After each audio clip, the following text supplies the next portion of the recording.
I'm just saying. I'd like to welcome you to BeMoreNews.com, the news before the news, where we uncover the truth. What? Are you back? Are you coming? Are you back? Nah, I came back. I came back for the city, birthplace of my two children. I'm gonna always have a place in my heart, in my mind, and my soul for Baltimore. So I had to come back and do this tribute to the Wire. Love is Wireless. You know, Wireless celebrated its 20th anniversary last year. And it was a show that I started watching before I even moved to Baltimore. And we would have conversations in Elizabeth, New Jersey about the Wire, just to let this city know like how much gravity it actually has, where you had different hoods, different places really discussing the culture that we were seeing exhibited a certain way on that screen. I had to move out here to figure out all the ways they were off and the ways they were accurate, which is why I'm always come back to the actual city to show love to the actual people, even though this is a binding point, this show right here. It was a beautiful show, it was well conducted, and it made an impact enough where I'm gonna commit myself to doing this collection. So that's why I'm here, Donnie. You know what I'm saying? I came back to connect with Naj, I came back to connect with you, came back to connect with Ray, connect with the city that actually, you know, where I chose to have my children. You know what I mean? So bring everything full circle. Good deal. We still got the T-shirts. How can people follow you? Let's sell some gear. Let's sell some gear. What we got here? I'll never forget the one you did of me. Let me just tell you, I've never forgotten that. And I got a ball head now, so we had to do the. That was important. That was important. Yeah, I still do the T-shirts, man. I still do the basic screen printing, but I have moved on to your sublimation where I'm doing full color stuff, so I can do better memorials, like for my man Biz Markie, who always reminded us to keep hip hop fun. You know, at a time like this where you got so many, you know, deaths and misfortunes and casualties connected to something that's so lucrative and prosperous for so many families, it's important to remember back to a point in time where laughing was integral to the art and the culture, because it's integral to extending life on so many levels. So yeah, this is why I do these type of memorials, so that people could be remembered for those positive things that they added on. Come on, man, tell me about this T-shirt. So which one? This one right here? Yes. This is my own personal project, man. You know, if you read it, it says depression, but if you look at it, you see that it really says press on past depression. Beyond depression, you got to press on. So you see, you have to, you know what I'm saying? You have to, you have to look into your condition to find your solution. You know, to find. Say it one more time. Come on. You have to look into your condition to find your solution, to diagnose your problem. So you got to press on past the depression. You know, it's a matter of how you're looking at things in the first place. Your perspective factors heavily into your depression. So the first part of pressing on beyond depression is changing your perspective about life as it's occurring for you.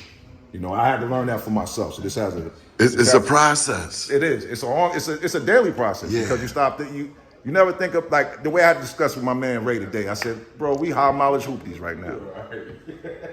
We high mileage hoopties right now. We need special oil. You know what I'm saying? We need special considerations to start up in the morning. We got to warm up and all that. You know, so we got to deal with self-care on a different level than we did when we was kids. We jumped off of garage buildings and over cars and stuff when we was kids. We had a healing factor. We ain't got that anymore. You know what I'm saying? We got to intentionally take care of ourselves, and in taking care of ourselves, that also includes the community. Tell me about your pandemic pivot. Man, listen, it all became digital during the pandemic because the supply chain is physical. So when you can't physically get the goods, you know, you have to learn to connect with the people digitally and increase your value in that way. So my pandemic pivot was all about creating more content to bring attention to the brand that is me. I was bringing attention to goods and services when in actuality, the center of it all is me, you know, and I am the brand. So I just, you know, my pivot was really about redirecting attention back to the source of all the creations, you know. And right now I'm just trying to bring it back to the street. Now we're getting back to the physical hustling, the hand to hand. What cities? You've covered Jersey. Yes, I am from Jersey originally. Got a strong affiliation with New York, Brooklyn in particular. Obviously, I'm back in Baltimore. I did 12 out here, love it here. But I've been out in Georgia for the past 7 years, and it's definitely a black mecca.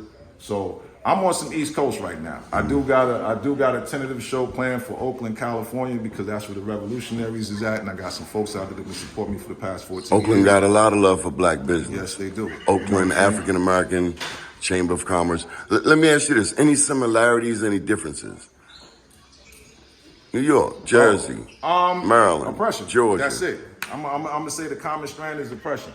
You know, we just talk at different speeds, and life occurs differently. But it's just oppression. It's just capitalism and oppression and how it's expressed. You know, and when you start talking about the people that's the lowest rung on the social order, they're gonna express that oppression differently, and it usually comes out in the cultures, and it can come out as a beautiful thing, and on the opposite side of it, it's not creative, it can be very destructive. So it's once again we get back to perspective and how you factor your days into what you put out of your days. So that's the way I look at it. I've seen creativity and I've seen destruction from the top to the bottom of the East Coast, but I can honestly say I done seen more constructive, more fly families, more beautiful things come out of these situations than horror. Okay. Now one last thing, and maybe even the most important thing. Tell me about this craft of yours, this drawing. This. All right. So I'm old, like old, capital O, old. So I come from like Big Wheel and Frosted Flakes old. I'm the TV G.I. turned Joe off at midnight old. The flag came out and waved, and the TV turned off at midnight old. That's how old I am, right? The TV just shut down. So I came up drawing with a pencil and paper, but I am also hip hop. Hip hop celebrates its 50th anniversary, and unlike other genres of music, we were incredibly intimate with technology, because we were the generation that walked the VCR into the house and programmed our mother's, soap operas. We were the ones that played Atari, ColecoVision, the television. We brought that into the house. So our intimacy with technology is what made sampling and everything that progressed hip hop what it is. And this art is no more than an expression of that evolution. So I came from drawing on paper and doing graffiti on walls, all the way up to designing the Illustrator and dealing with Photoshop in order to create this art at this level. And deeper than that, it's more functional than a one of one. If I painted this one time, there's no way for me to adjust anything in the background, any of the colors to fit somebody's decor to their home. But in the event that you want to just customize to be an accent wall for your home or to match something perfectly, I could do that because I control every aspect of this piece. That's something that a traditional artist can't say.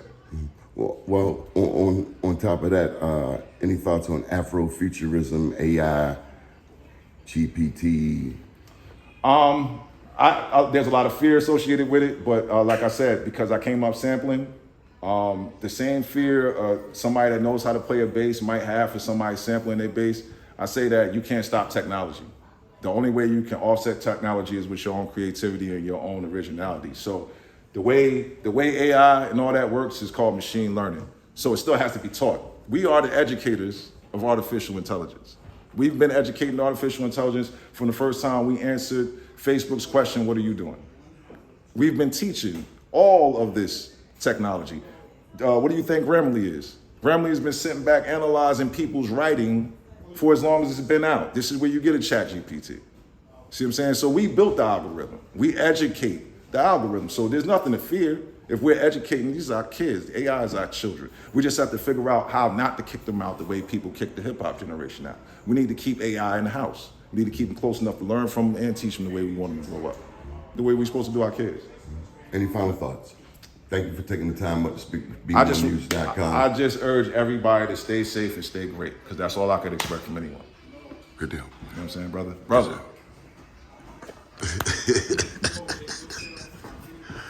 Keep watching BeOneNews.com, the news before the news, where we uncover